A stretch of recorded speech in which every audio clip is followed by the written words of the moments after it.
ഇപ്പം സമയം ഉച്ചയ്ക്ക് 2 മണി.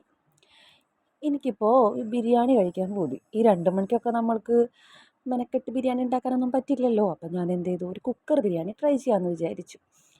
അപ്പോൾ കുറച്ച് ചിക്കൻ ഇരിപ്പുണ്ടായിരുന്നു. ആ ചിക്കൻ ചിക്കൻ നന്നായി കഴുകി വൃത്തിയാക്കി അതിലേക്ക് മുളക് പൊടി, മല്ലിപ്പൊടി, മഞ്ഞൾപ്പൊടി, തൈര്, ഉപ്പ്, പിന്നെന്താ നാരങ്ങ ഒക്കെ കൂടി മിക്സ് ചെയ്തിട്ട് എന്നിട്ട് ആ മാഗ്നേറ്റ് ചെയ്ത ചിക്കൻ ഫ്രിഡ്ജിലേക്ക് ഞാൻ ഫ്രീസറിൽ തന്നെ വെച്ചു. നമുക്കൊരു കുറച്ച് നേരമല്ലേ കിട്ടുള്ളൂ, അത്ര നേരം തണുത്തോട്ടെ എന്ന് വിചാരിച്ചിട്ട്.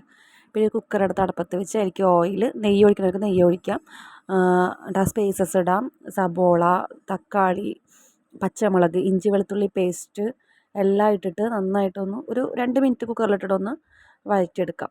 എന്നിട്ട് അതിന് ശേഷം അരി, എത്ര കപ്പാണോ നമ്മൾ അരി എടുക്കുന്നത് അത്ര കപ്പ് വെള്ളം, ഞാനിപ്പോൾ 2 കപ്പ് അരിയാണ് എടുത്തത്. ആ 2 കപ്പ് തന്നെ വെള്ളം ഒഴിച്ച് കുക്കർ അടച്ചിട്ട് വേവിക്കാൻ വയ്ക്കുക.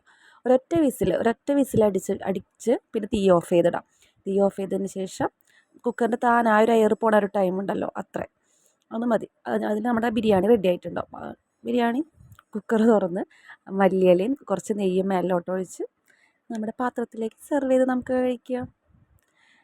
നമ്മളെല്ലാവരും ട്രൈ ചെയ്ത് നോക്കണം, പെട്ടെന്ന് ഉണ്ടാക്കാൻ